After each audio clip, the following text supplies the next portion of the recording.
Hola muchachos, nos encontramos en un nuevo video, el que trataremos sobre la densidad. La densidad la vamos a definir como la relación que tiene la materia en cuanto a masa con respecto a su volumen.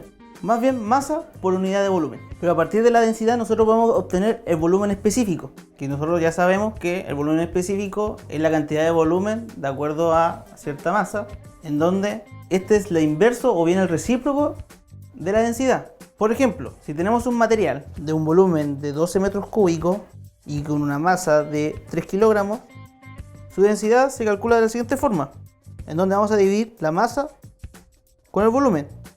O sea, 3 kilogramos dividido 12 metros cúbicos, lo cual nos va a entregar un valor de 0,25 kilogramos metros cúbicos. Eso nos indica la densidad de aquel material. Pero en cuanto al volumen específico, tenemos dos formas de hacerlo. Una es invirtiendo la densidad, que sería 1 dividido 0,25, o bien podemos solamente dividir el volumen por la cantidad de masa, lo cual ¿qué nos va a entregar? Un valor de 4 metros cúbicos por kilogramo. Ahora, la densidad de una sustancia siempre va a depender de la temperatura que tenga y la presión que haya en ese material o en esa sustancia. Si yo tengo un gas a cierta temperatura, va a tener una cierta densidad. Pero si a ese mismo gas yo le aumento la temperatura, ¿qué es lo que va a hacer? Se va a expandir.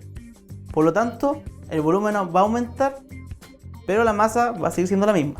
Pero ¿qué pasa si yo tengo un sólido, o un bloque, o un cuerpo que tiene cierta densidad, tiene cierto volumen y tiene cierta materia, cierta masa? ¿Qué pasa si yo lo comprimo? Lo aprieto, cosa que quede más pequeño. La masa va a seguir siendo la misma, pero el volumen es menor. Por lo tanto, si yo ejerzo más presión, la densidad va a ir variando con respecto al mismo material. Pero también tenemos que decir que hay ciertas sustancias que no se pueden comprimir, que no se le puede aplicar presión y va a variar su densidad. A eso le vamos a llamar sustancias incompresibles, en donde si le aplica presión o se tratan de comprimir, la variación que tenga de densidad es mínima, lo cual para nosotros es despreciable. Ahora vemos otro tipo de propiedad, que es la densidad relativa.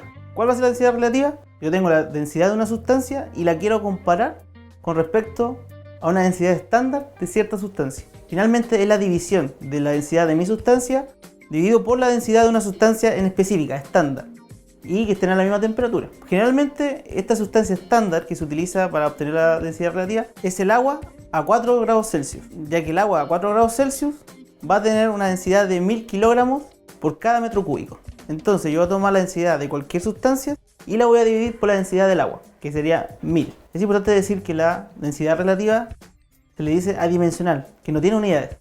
¿Por qué? Porque yo estoy dividiendo la misma unidad de cierta sustancia dividido por la misma unidad de otra sustancia. Más bien, las unidades de la densidad relativa quedan de la siguiente forma, en donde tenemos las unidades de nuestra sustancia en cuanto a su densidad y la densidad en unidades del agua, lo cual hace que por tema de división de cociente se nos elimine y queda igual a 1. Por lo tanto vamos a decir que nuestra densidad relativa es adimensional, no tiene unidades. Pero para el sistema internacional de unidades, la unidad que va a tener la densidad relativa va a ser la densidad, pero en gramos dividido por cada centímetro cúbico que tengamos, o bien kilogramos por cada litro. ¿Qué quiere decir esto? Que la unidad o bien la densidad que tengamos de cierta sustancia va a ser 0,001 veces la cantidad de kilos por cada metro cúbico que tengamos. Veamos el siguiente ejemplo. La densidad del mercurio, que está a 0 grados, es de 13.600 kilogramos por cada metro cúbico. Por lo tanto, la densidad relativa la vamos a obtener multiplicando esta densidad por 0,001. Lo cual, ¿qué nos va a entregar? El siguiente valor, 13,6, pero en gramos por cada centímetro cúbico, o bien kilogramos por cada litro. Ahora, debemos entender también de que yo les dije que la densidad relativa va a depender de una densidad de cierta sustancia dividido por la densidad del agua. Pero ¿qué pasa si yo tengo una sustancia que es agua y quiero calcular la densidad relativa del agua? Voy a dividir la densidad del agua, que es 1000, dividido por la densidad del agua, que es estándar, y eso me va a dar un valor de 1. ¿Qué quiere decir esto? Si yo tengo una sustancia cualquiera y la densidad relativa con respecto al agua es menor a 1, voy a decir que aquella sustancia va a poder flotar sobre el agua.